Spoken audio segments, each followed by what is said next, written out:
I'm excited to share with you all that I've contributed a chapter to the newly published Anxiety Relief Handbook. The handbook provides a unique window into 11 highly effective complementary therapies for you to sample on your quest to ease anxiety. The ebook is available on my website, happynurse.com.au/anxiety relief handbook. Especially as nurses, we have a lot of emotions that come up all the time, and we are often not able to address them straight away. And often, even just in normal day-to-day, society today is very much pushes away emotions, and we don't know how to experience them and how to work through them. Our coping mechanisms are to avoid, and we push them down and save them for later, and then we push them down further. And each time we keep building and pushing these emotions down, they are eventually wanting to have somewhere to go.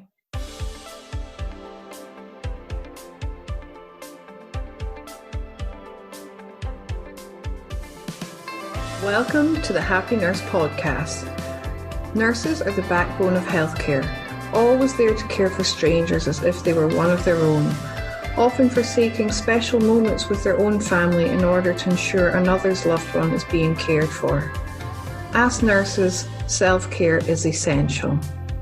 I am Elena Mullery, nurse educator and self-care mentor for nurses. I'm an RN with 20 years of clinical experience. I have first-hand experience of stress and burnout.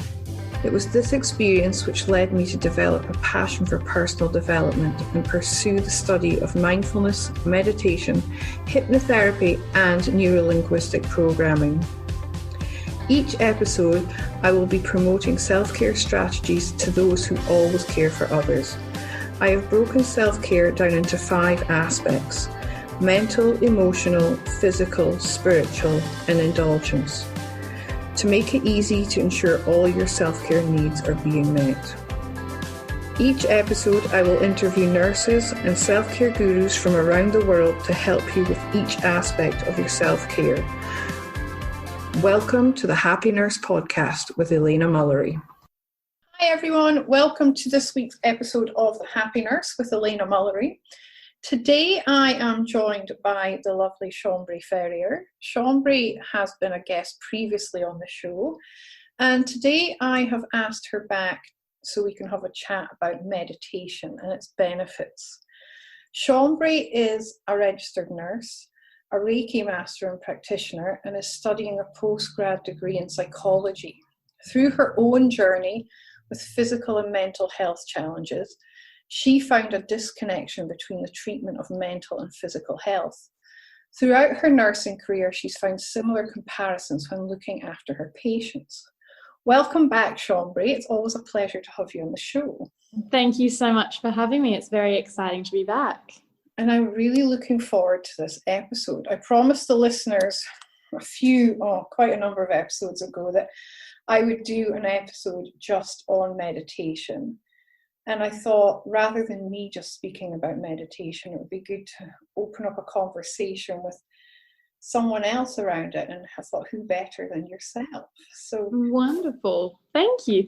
Yes, I love meditation. It's one of my saving graces. Yeah, definitely. I think it's very important. Yeah. I always say I teach meditation unconventionally. And I'm not one to sit there in the lotus position chanting Om. That's not me. As I was saying to you before we went live, I now don't really often sit down to meditate. It's not something that I think about doing because it's something that I just automatically do throughout the day. I see meditation as an extension of my mindfulness practice. So you can meditate, when you look at it in this way, you can meditate when you're washing the dishes, when you're out walking the dog. I do it when I'm out on my paddleboard, because when you're mindful, when you're present and aware and you don't have any judgment to the thoughts that are coming in or the feelings that you're having, that is meditation, because you're present in that moment. And meditation is just an extension of that. Does that make sense to you? Yeah, absolutely. When I still often have a daily practice where I will sit in meditation because I find that clears my head. But exactly the same as you, Elena, I often have my own practices where it's not a formal type of meditation. I used to do a lot of swimming, and you just find that you get into that state of meditation and you come out feeling better than you did beforehand. You get into a repetition and a routine with your own breath work, and it really clears the mind and relaxes the nervous system. Yeah, it does. It's all about being present, I think, because when we're completely present, we're aware of what's going on in our heads, because like thoughts will come in. You can't stop thinking. We're human, but it's not giving energy to those thoughts. It's about realizing they've come in and just letting them go again, because it's when we give them that energy and we go off down what I call the rabbit warren, and we end up like 5 kilometers down the road, and we've created this mountain out of a molehill, as the saying goes, you know.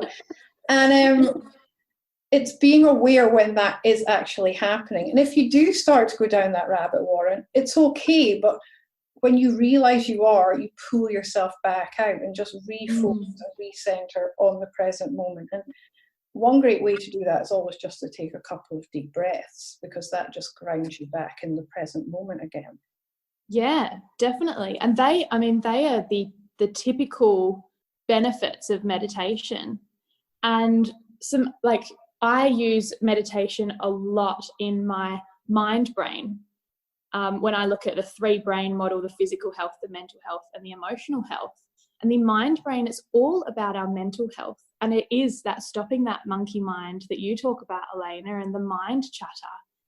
It clears our head, it clears our minds. If we're in a state of brain fog, from too much thinking, it really allows us to relax our nervous system, and we can get out of that state of fight or flight and back into our rest and digest. And you can even use it to answer questions. You can just sit there, and because your head is so clear, you can just get all the answers that you need to come to you. It's, like you say, it's allowing yourself to have awareness around your thoughts. And so gradually through that awareness, you begin to be able to choose what thoughts you want to focus on. And through that, the more that you do this practice, you really begin to even stop noticing the negative thoughts and stop second guessing yourself, because you are focused mainly on those positive ones. And of course, we are human and we're always going to have negative thoughts, but choosing and having the power and that empowerment within ourselves to say, thank you, but that's not very helpful. I'm going to choose this thought, and bring yourself back from going down that spiral. Yeah, and we've all got that inner critic in us. It's always there, and it's always going to be there, but it's almost making it your friend rather than your foe. And when it does raise its head, acknowledging it and saying, yeah, but today I'm choosing this, and replacing it with something that is more empowering and more uplifting than these thoughts that tend to keep us small and stop us in our tracks and keep us in that kind of fear-based way of thinking, if that makes sense. Yeah, for sure. It's they can come in, and they'll always come in, and it's being able to stop them in their tracks and saying thank you. Becoming friends with them. I love that idea of making friends, because it's so easy to, I suppose, shame ourselves for having negative thoughts, and then we push them away. And then we have shame for having those thoughts, and then that's how that spiral happens. So even if we're not necessarily focusing on the negative thoughts themselves, being frustrated ourselves from having those thoughts, you're still giving that energy to those thoughts. And to be able to acknowledge them, that they're there, and have awareness and say thank you, have gratefulness around those thoughts, but they are there, and they're there to maybe remind you that maybe I'm not putting some boundaries in, or maybe I'm not speaking what I need to be able to pull ourselves back and go, okay, that's a little reminder, thank you, but I'm going to choose to focus on this. Yeah, beautiful. I mean, I think I've mentioned it in a previous episode. If I had listened to that little voice in my head, I wouldn't be sitting here today recording a podcast, because it was going, who do you think you are to have your own podcast? Like, why would anyone want to listen to you? But it was about becoming aware of that thought that was going around in my head and having the courage to say, do you know what? I hear you, I acknowledge you, but this is something I'm passionate about, and I'm going to do it anyway. And I think it's having that courage and that vulnerability to actually just say, I don't know. It's like our ego, and our ego feeds off negativity, and it likes staying in our comfort zone, even if that is holding ourselves back. And we may want to go further and take that leap of faith or step out of our comfort zone a little bit more, but we will have that, who do you think you are to be able to do that? Why would you have a podcast? You can't do that. And to be able to have awareness and say, thank you, like, okay, this is my edge, this is my comfort zone. I'm going to now just see if I can edge it out a little bit more and take one more step closer. And you will feel that dissolve. And through meditation, you can bring yourself back to the presence of relaxing through the fear, and acknowledging it and accepting it, and then just allowing it to be there. Yeah, and I almost see fear as fuel now, because I think I'm going to prove this inner critic wrong, almost. And that's how I've made it my friend, because I know when it starts to raise its head and its voice gets a bit louder, it's because I am scared and I am pushing that boundary of my comfort zone.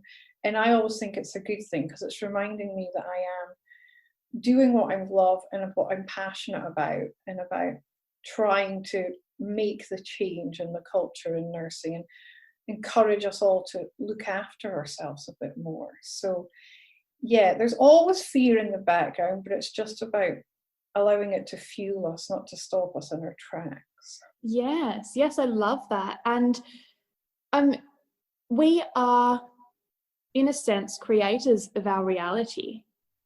And whatever we focus on, we will turn those into beliefs and then those into our actions. And that's a model that's frequently used in the cognitive behavioral therapy within mental health.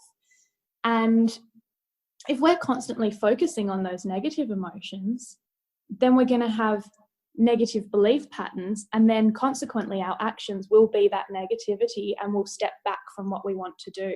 So if we can create our reality by creating awareness around our thoughts, to have beliefs of more positive actions for ourselves, and then creating our life around that, it's going to have a huge impact on dissolving that fear. It's like positive tension. Yeah, definitely. And it's allowing that fear to fuel us and to drive us forward and not hold us back. Because when it's holding us back, that's when we are going into shame, like you said. And that's a whole other episode on its own. Absolutely. We won't go there with the shame today. We'll stay focused on the mindfulness and meditation. If you enjoy meditating, or you would like to give meditation a try, why not head on over to happynurse.com.au/meditation to download my free guided meditation for stress and anxiety relief. It's 12 minutes of pure self-care.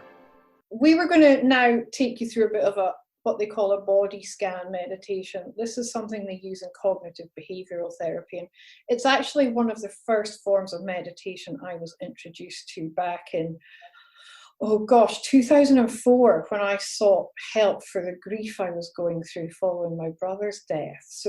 And that's what opened me up to this concept of mindfulness and meditation and led me on this path that I'm now way down. But yeah, Chambrie is going to take us through a basic body scan meditation. So if you're listening to this while you're driving, maybe pause or just pull over. Pull over. Like, if you are driving right now, don't engage in the meditation. Okay, that's our disclaimer, because we don't want anyone doing this while they're driving. But if you're not driving, then go for it. Get ready and relax. Okay, so wherever you are, whether you're sitting or lying down, I just invite you to get into a really comfortable position. One where your spine is straight and that you're not going to feel any feelings of uncomfortableness. I invite you to now close down your eyes and take 3 deep breaths in through your nose and out through your nose. 2 more breaths in and out. And in. Last one. And out.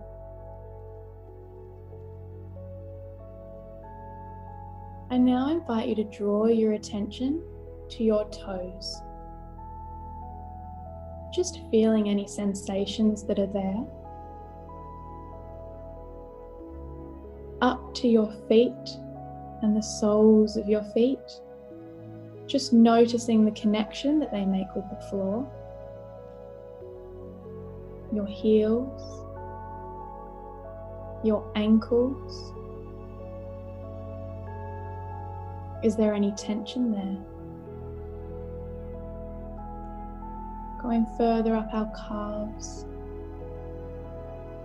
Can you feel the material of your clothes? Can you feel the ground under your legs holding you? Further up to our knees. And just relax them, let them go. Our thighs. If you get to a point that feels uncomfortable, I invite you to just breathe there and just notice the feeling. Whether there's pain, itching, don't try to analyze it, just allow it to be there, just noticing it. Up to our hip. We often hold a lot of tension in our hips. A lot of emotions can be stored in our hips, so just breathe through and let them go. Into our pelvis, our torso, our stomach, feeling it expand as we inhale and lower as we exhale. Our ribs, again, just feeling the expansion. You might be able to tune in to the beat of your heart.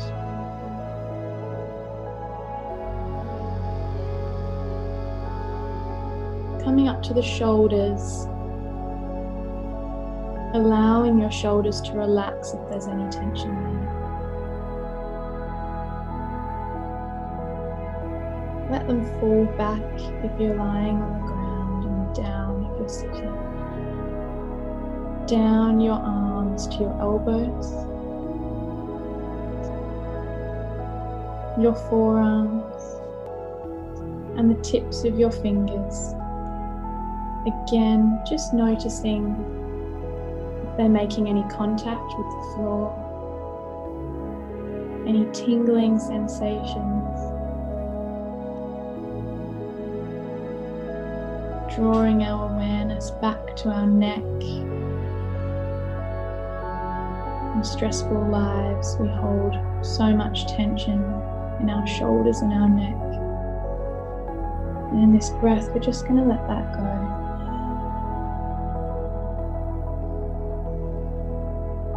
our jaw. Let that relax. Our tongue can fall or just rest on the top of our roof. Feeling our ears,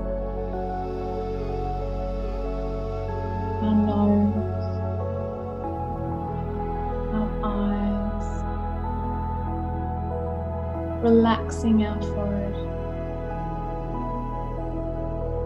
to the tip of the crown of our head.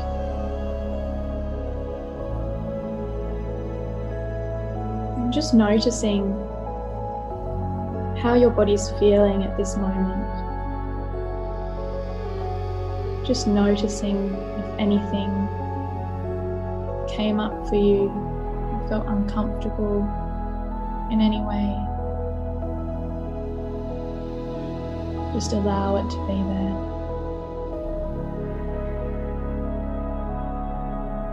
If you can pinpoint any part of your body that feels uncomfortable. Again, not analysing, just breathing and noticing.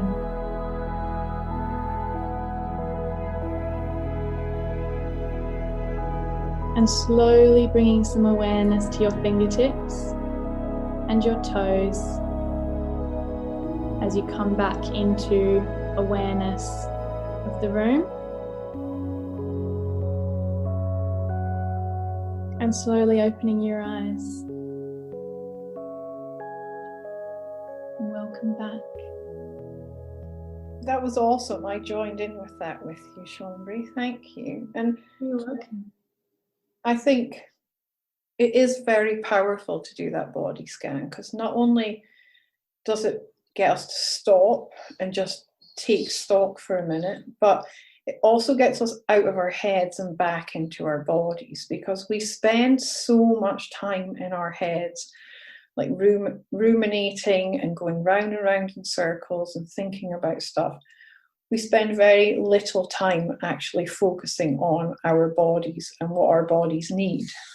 When I get stressed, and I now know it's one of my signals that I am stressed, I start to clench my jaw. That to me is a big signal that something's going on, that I'm not paying attention to, and that I'm worrying about something or stressing about something. And the other thing I do, which this is me being really vulnerable here, but I think there's a lot of people who do it, I start counting things, like random things. Yeah. Stressed. And I don't know if anyone else will relate to this, but I'm going to share it because we all have these quirks that we do. It's like, you know, if there's multiple things, especially like tiles on the floor, I will start counting how many there are. And that's a signal to me that I'm stressed and I'm avoiding thinking about something because I'm counting something stupid instead. So I don't know if that makes sense. I hope someone else out there that makes sense too, but I'm just sharing that. And it's knowing these little signals and these triggers that, and being aware of them so that we can then start to dig deeper and look to see what is actually behind this behavior that we've got, or this feeling that we have in our bodies. Does that make sense? Yeah, absolutely it does. Noticing that you're avoiding something and definitely the repetitive counting is that your body and your mind is in that state of stress, that it is now having to focus on something other than what it should be focusing on, because it's just trying to get out of that space. It's trying to get you to focus elsewhere rather than what you're focused on. Mine has always been just mind chatter before sleep, or finding really random things to freak out about and just getting straight into that stress mode. And being able to come back into your body, I find that there is that big disconnect. And when we are in a state of stress and overwhelm, we are constantly all in our head. And we no longer feel anything from our neck down. And I believe that our bodies are huge communicators to us. And like you say, Elena, your jaw, stress, I get headaches. And I'll often realize that when I'm in theatre standing, I'll notice if I'm stressed because my shoulders are like up past my ears. And I'm thinking, oh, I've stopped breathing. And it's like, oh, hang on. Start breathing and relax your shoulders and stand up. I immediately stand like 3 feet taller and my shoulders can't drop down. And dropping back, being able to drop back into your body really quickly, the more you do this practice with a body scan, is you can quickly scan what's happening and what are the cues that my body is giving me that I'm in a little bit of tension. Yeah, totally.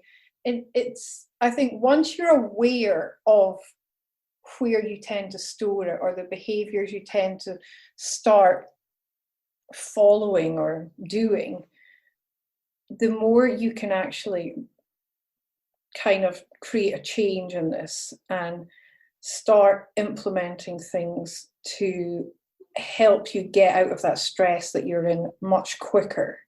Does that make sense? Yeah, it's like a circuit breaker. That's the word, yeah. That counting thing has bothered me since I was a kid. It's really weird. It's something I've always done. It's almost like a coping mechanism when I'm stressed. And I don't do it that often now, but I do know that when I start, I'm like, whoa, there's something serious I'm not listening to here. And yeah, I have to go digging deeper and work out what it is that I'm not paying attention. Yeah.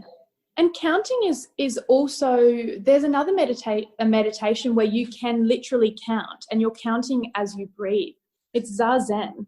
Oh, wow. And it's like a Japanese breathing meditation. And as you breathe up, it's like breathe in 1, 2, out 3, 4, in 5, 6, out 7, 8.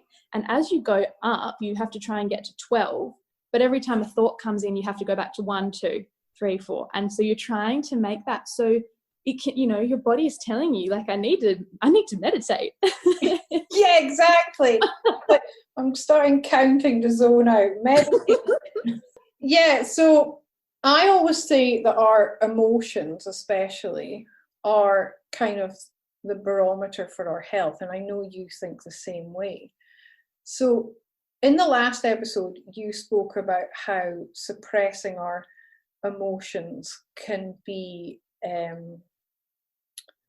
I've totally lost my train of thought today. Shouldn't have done that. Detrimental to our health. There's consequences to avoiding our emotions. Definitely. Yeah. So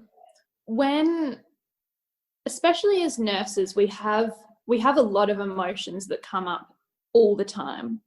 And we are often not able to address them straight away. And we also need to sometimes compartmentalize that if we are in a stressful situation, we may have to separate that and push it away for later while we deal with what we're dealing with. And then we often forget to deal with it later and to bring that back and to experience what we needed to experience at the time. And often, even just in normal day-to-day, society today is very much pushes away emotions, and we don't know how to experience them and how to work through them. And so our coping mechanisms are to avoid, and we push them down and save them for later, and then we push them down further. And each time we keep building and pushing these emotions down, they are eventually wanting to have somewhere to go. And so they almost start bubbling away like a kettle. And once they've boiled and passed their boiling point, they're either going to want to explode the top off, and that's a huge state of overwhelm and breakdown, and that's everything's just going to hit you at once. Or you squish it down so far that they're going to manifest within your body. And that is when I believe physical manifestations and illness, injury, and disease really come up within our body, because we're not expressing our emotions. And there are so many different ways that we can do that through just understanding and allowing our emotions, accepting them, and then being able to release them. I call it listening, experiencing, and then releasing. Yeah, beautiful. And that whole overwhelm, I created a model of going from a burnout to a happy nurse. And I started it with like being burnt out, and then you move up even to being stressed out, and then overwhelmed, and then cruising along, and then you become this happy nurse. And I see overwhelm as that tipping point, because when we get to that overwhelmed state, we are starting to become quite reactive. That negative self-talk we were speaking about earlier starts to kind of gain a bit more of a voice, gets a bit louder maybe. We start to feel like we're unsupported. We're letting our emotional boundaries be pushed further than we would really like to. We feel like we're sacrificing our time and our energy for others and not looking after ourselves as much as we should. But we're also seeking external validation. So that's why we then let these boundaries start to be pushed.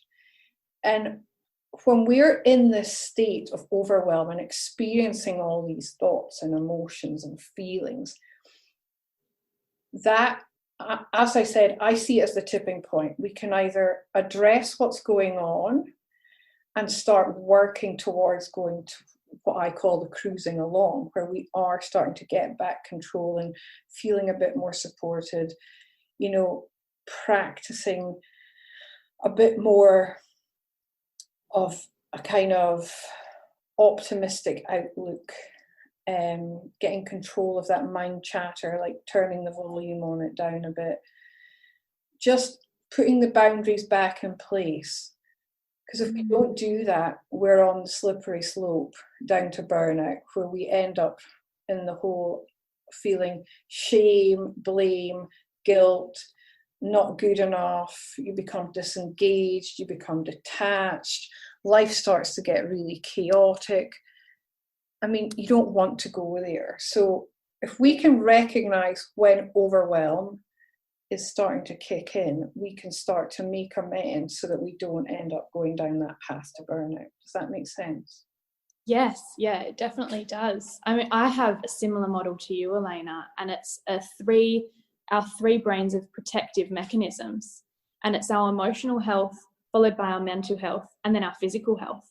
And once you're at physical health, you've got to start building your way back up again. But if we can stop it in its tracks at its first little, our heart brain, I call it, our emotional health, and we can deal with those things at the time, then we can stop that spiral of going into our overwhelm. Yeah, it makes complete sense. Yeah, because like I often find myself in overwhelm just because of life. And I mean, I'm the one who promotes self-care, and I can get that negative thoughts going in my head, like, who are you? Why are you overwhelmed? You teach this stuff, but I'm also human. I'm also a mom. I'm a nurse. I'm a busy woman. And it's very easy for me to, especially when it comes to the kids, I do let those boundaries slip at times. And I know when I am starting to do it and I hit that overwhelm and I think, no, enough's enough. I'm not going down to burnout. I've been there before. It's not a nice place to be. And that's when I start to make amends.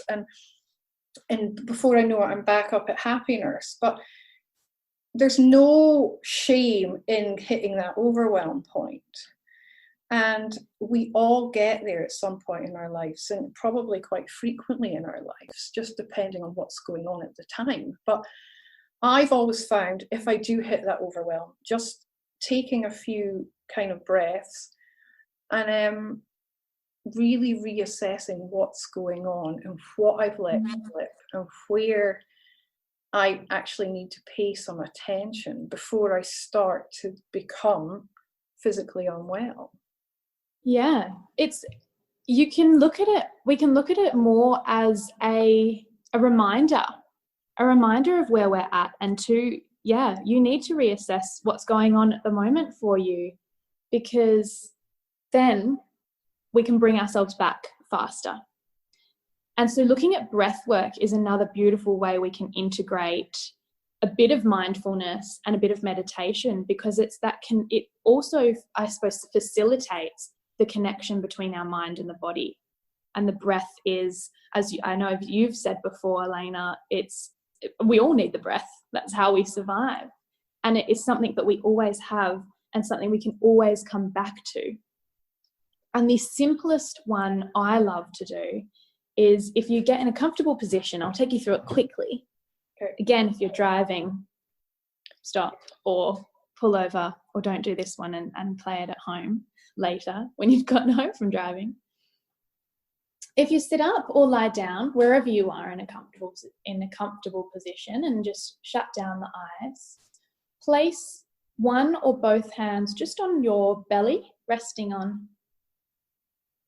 And what we're simply going to do is breathe into our belly.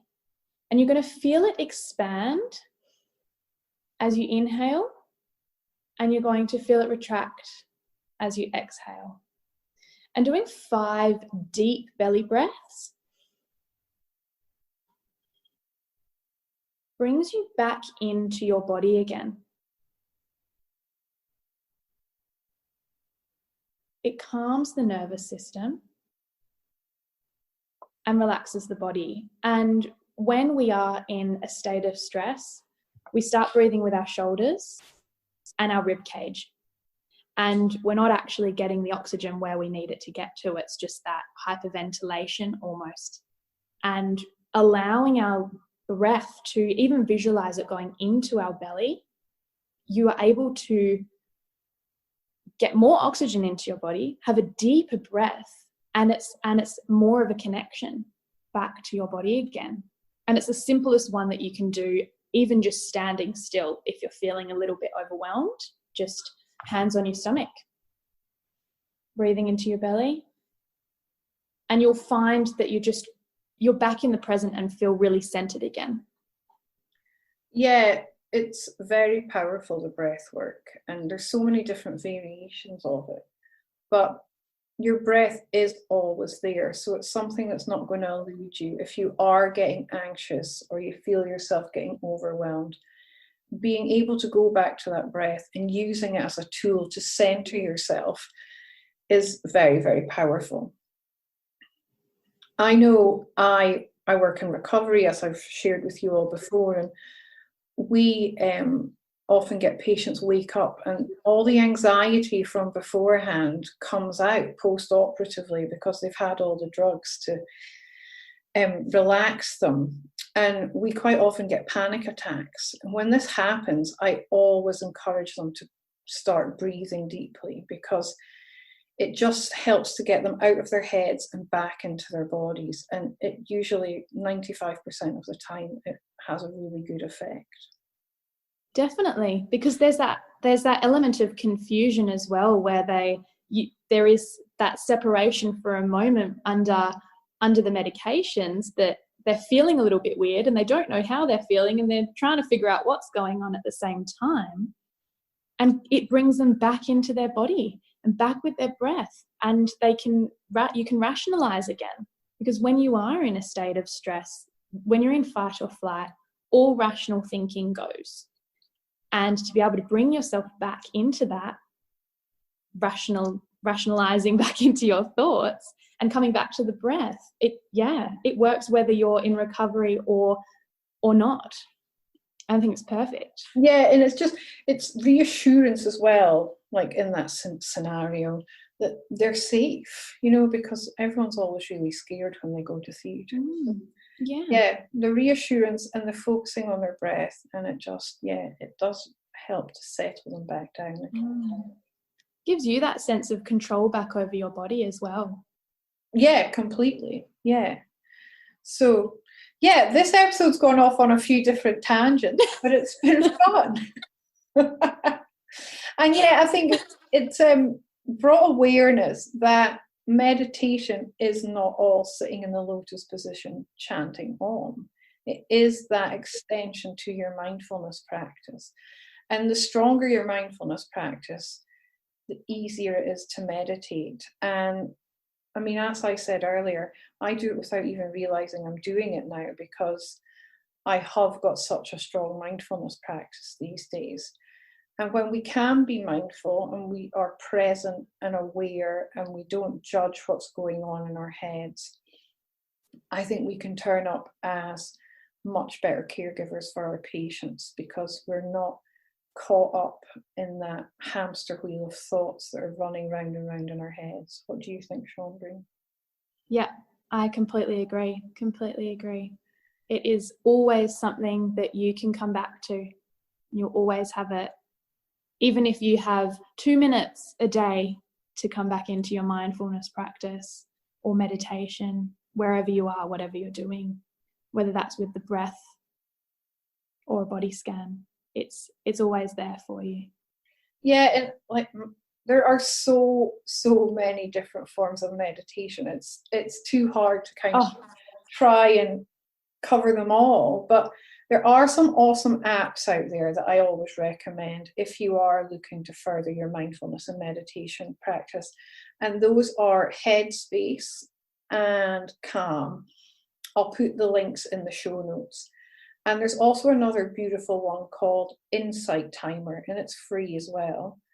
And I actually have my 12-year-old son. He listens to it every night at bedtime because he has trouble settling to sleep. And it's got hundreds, in fact, I think it's thousands of different free meditations on it. So yeah, I'll put all the links to these in the show notes. And if any of you ever have any questions around mindfulness and meditation, please just drop me an email. My email is elena@happynurse.com.au, and I'll put links to Chambrie's Facebook page in the show notes too, and you can reach out to her if you have any questions for her as well. Is there anywhere else we can find you, Chambrie, apart from? Yeah, I am on Instagram at Intuitive Wellbeing Chambrie, and my website I'll give you, Elena, as well, is www.intuitivewellbeingchambrie.com. Awesome. So yeah, if you want any more information, hit us up there. And I have got a free meditation for stress and anxiety on my website that I promote in most of the podcast episodes. So that one is free to download too. Thank you for joining me, Chambrie. It's been fun recording this, and I look forward to working with you again soon. Thank you so much. Thank you for having me. I'm very looking forward to more work together. Thank you for listening to the Happy Nurse podcast. If you've enjoyed today's content and would like to join the Happy Nurse community, head over to Facebook and check out the Happy Nurse AU Facebook page and request to join the Happy Nurse community. Also check out happynurse.com.au for access to free downloads and subscription to my blog. See you soon, and in the meantime, remember to always offer yourself the same compassion that you so freely give to others. I'm excited to share with you all that I've contributed a chapter to the newly published Anxiety Relief Handbook. The handbook provides a unique window into 11 highly effective complementary therapies for you to sample on your quest to ease anxiety. The ebook is available on my website, happynurse.com.au/anxiety relief handbook.